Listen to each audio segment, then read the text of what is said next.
Hello, this is Dread, and in today's video topic, we're going to be talking about Sorcerer Volcanic Orb Frostbite.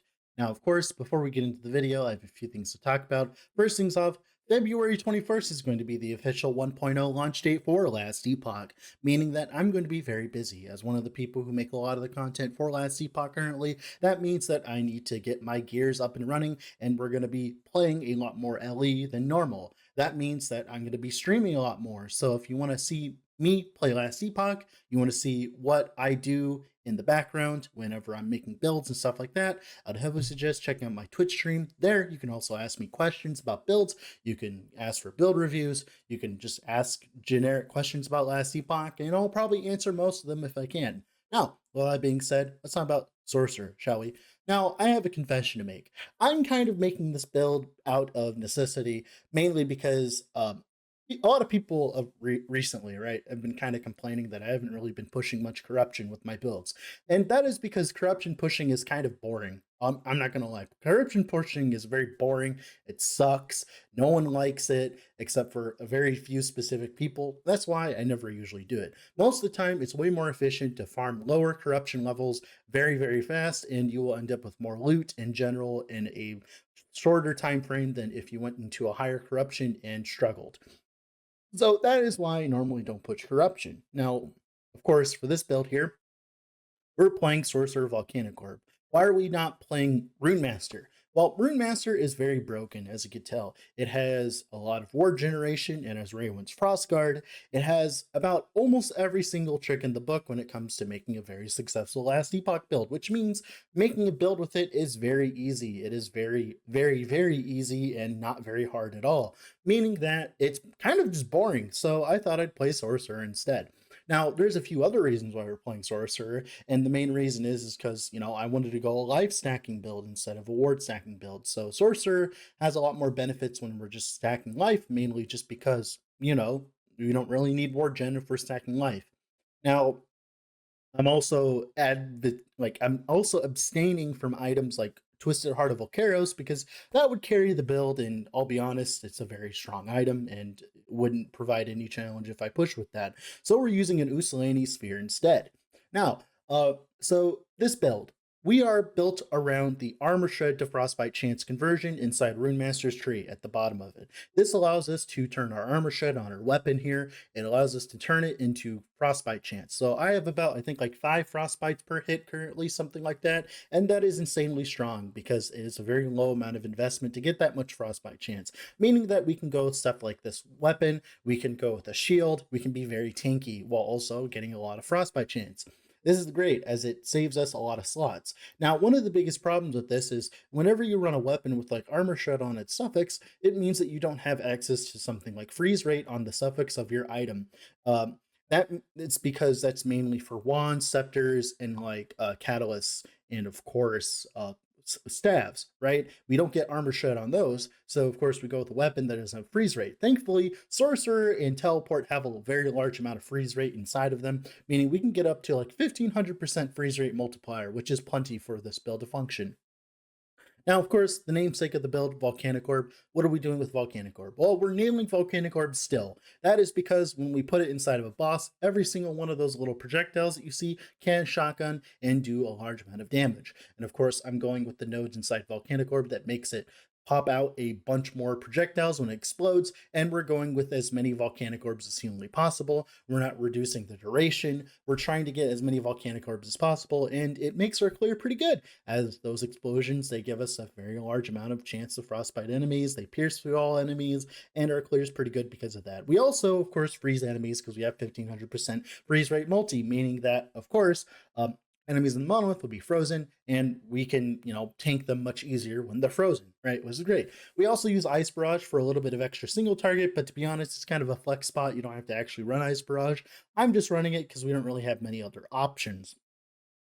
Now, like I said, we were using an Usulani Sphere. That is actually one of the reasons why we're playing a Sorcerer. That is because to get the cooldown recovery speed eventually, I don't have it right now, but to get the cooldown recovery speed on the top of Runemaster, you need to stack intelligence. Well, this build is not stacking intelligence because we're not stacking ward, right? Which means that we are heavily incentivized to not really stack much intelligence, which of course means that we don't want to go Runemaster. We want to go, of course, Sorcerer. Now, of course, that also means that we don't have to stack intelligence, which means we can benefit fully from Usulani Sphere. Usulani Sphere, it gives you a very large amount of increased cold damage. It gives me like well over 400% increased cold damage, which makes up for all of the affixes that I'm using for freeze rate multi, right? Which is amazing. And of course, mana regen, so you can sustain Volcanic Orb, so we don't have to use too much mana, right? So all of our prefixes are freeze rate multi, mana regen. We have a little bit of percent damage here or there, but most of it's coming from Usulani Sphere, which of course gives us a very large single target on bosses, as you can tell, for very low investment.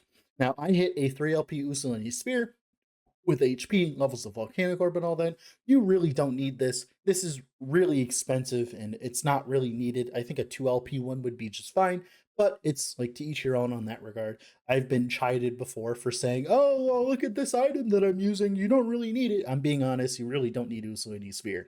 Now, of course, we're using a Ravenous Void in this build. That's because we're an HP stacking build. Since we're an HP stacking build, we're using a Ravenous Void. Ravenous Void has been nerfed multiple times in a row at this point, meaning that the chance of it getting nerfed in the future is very low, which is great because it means that we can use it for this build. Now, overall, we pushed to 600 corruption with this setup with, Frostbite Volcanic Orb, which is great, phenomenal. Now, of course, if you want to play a Runemaster version of this with a bunch of ward, you can do that. But I tried to not do that because I know that Runemaster is probably going to get nerfed in the future. Now, with all that being said, this has been Dread. If you haven't already, I'd heavily suggest leaving a like on the video and subscribing to the channel. But we're going to go in game and talk about the build in more detail. All right, see you guys then. All right, so here we are in game with the character. Let's go over the skill trees here. So for Volcanic Orb here, we take 2 points in the Monolithic Eruption. This gives us less shrapnel frequency, but gives us a large amount of shrapnel damage, which is great because we're not really shooting out shrapnels per se. We're actually just using Dense Orb to give a big explosion for a bunch of shrapnel. So we're not really actually shooting that much shrapnel. Now, of course, we grab 2 points into Lava Flow for a little bit of mana efficiency. I currently have 22 mana regen. I have Mana Cleave, and that's enough mana regen for my build to function. Now, of course, your results may vary depending on how much investment that you want to put into it. Now, of course, I put 1 point into Piercing Embers. This Pierce allows us to play the game properly. Pierce is very important with builds like this that shoot out a bunch of projectiles, otherwise you will have a terrible time in monoliths. Then we take 3 points travel to Molten Core. This is cool, gives us a little bit more damage on a single target, but not important. We take 2 points to Volcanic Frenzy. That gives us a very large amount of cooldown recovery speed. We want to get our cooldown recovery speed to down like as low as possible while also being able to maintain the mana. And right now, that magical number is 2 points of Volcanic Frenzy. Eventually, you want to get the points at the top of Sorcerer here, the 20% cooldown recovery speed, which I currently don't have because my points are very spendy. Also, as well, I'm missing 3 passive points here, and I'm probably spending too much in the Runemaster tree for quality of life. Now, of course, 2 points travel into volcanic emission. The speed and range is pretty cool because that increases the range that they hit in. And of course, 3 points travel to ash pelting, doesn't matter to us. Then 4 points in a dense orb. This makes it so that our volcanic orb shoots out a bunch of shards whenever it explodes. Now, if your boss is in the middle of this when it explodes, they will take damage from all of those shards, which means, of course, we deal a lot more damage thanks to this.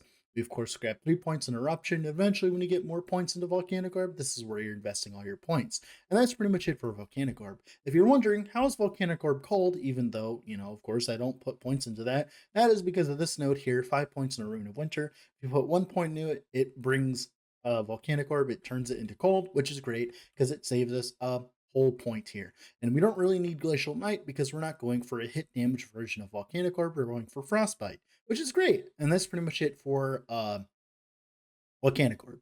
Ice Barrage, stereotypical single target setup on Ice Barrage. We go for more damage, we go for the more damage here, the more fire rate, the duration, the increased fire rate against bosses, and of course, the more damage, cold damage here. This is literally just to give us extra frostbites per second. It's all it really is.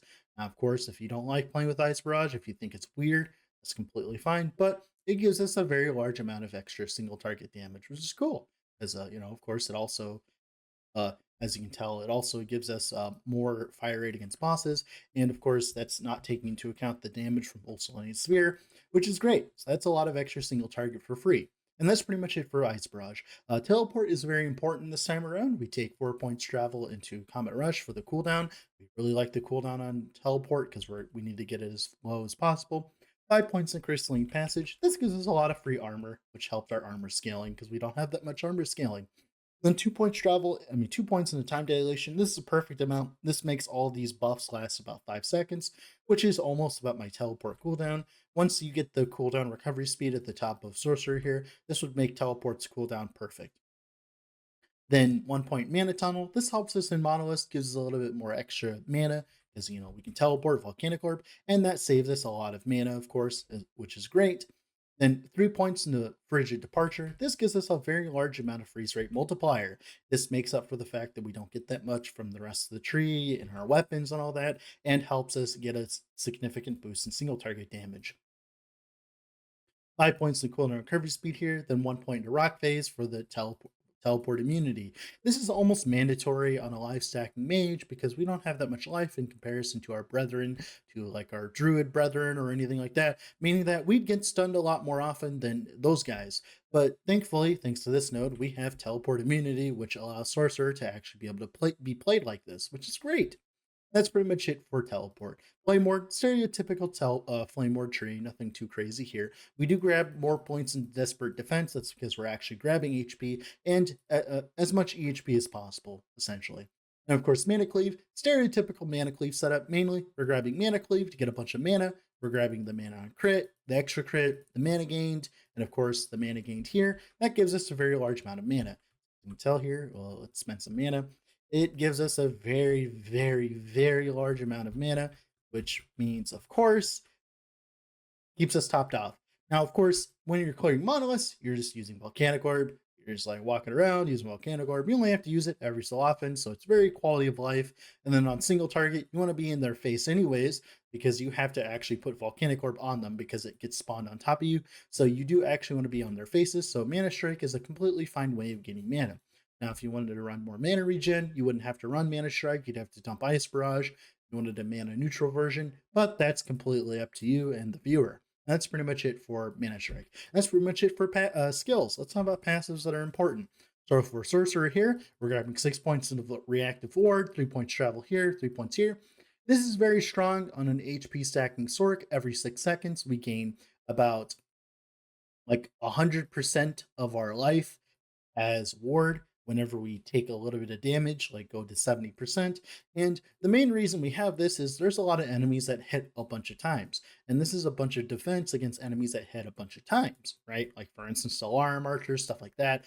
As soon as I grabbed this, it made me significantly tankier. We're not actually building much into ward retention, but the thing is, if enemies are hitting you constantly, ward retention doesn't matter because you're going to lose the ward instantly anyways when you take damage from all this, right? So this is just a really strong defensive like benefit for being a life stacking Sorc. Of course, freeze rate multi here, which is great, turns out Volcanic Orb into cold as well. And eventually you could probably invest more points here for the cast speed. Now for Runemaster here, the most important thing, of course, is Freezing Point. This allows us to turn our Armor Shred into Frostbite Chance. This is the whole reason the build works. If this node eventually gets nerfed, well, get out of luck, whatever. And of course, we're grabbing all the extra flat health here, which is great, helps us get more health. Then we're grabbing the cast speed, movement speed after traversal. One of the biggest problems with this build is the fact that we're running a pair of snowdrifts. So if we're running a pair of snowdrifts and we're not stacking dexterity, this means that we don't have that much movement speed at base. But thankfully, thanks to the traversal skill and the cast speed stuff, it means that we have a decent amount of movement speed, but you will have to invest a little bit more into movement speed or just land movement speed on your snowdrifts, unlike me. And that's pretty much it for the passives in Runemaster. Now for Sorcerer, we can get a very large amount of freeze rate multi here, which helps us out a lot. One of the main reasons we actually run Sorcerer, and of course the mana regen here. And then eventually in the future, we can grab Recollection for the, of course, cooldown recovery speed. We can get the increased cold damage here eventually as well. And all of that combined would be great for Sorcerer. And that's pretty much it for the passives. Now, let's talk about blessings. So for blessings, a little bit more important this time around.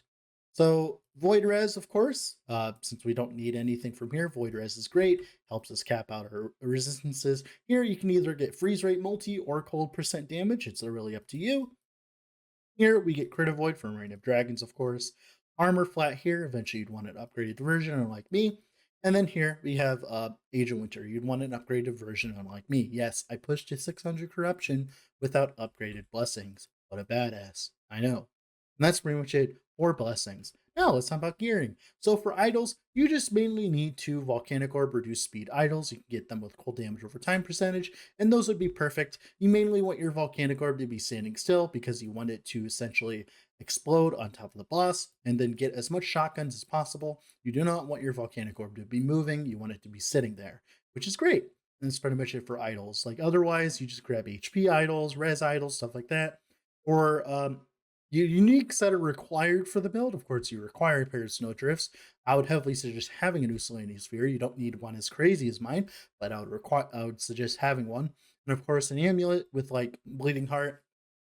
Now, of course, I have shred armor on hit on mine, but you don't need that. I would rather go for HP here. To be honest, I don't need the damage. But the bleeding heart lets us leech back our life. I would not play this build without a bleeding heart. Now, of course, what you can do up until a bleeding heart later, if you're just starting this build on a budget for some reason, right? You can go and put on a pair of avarices here.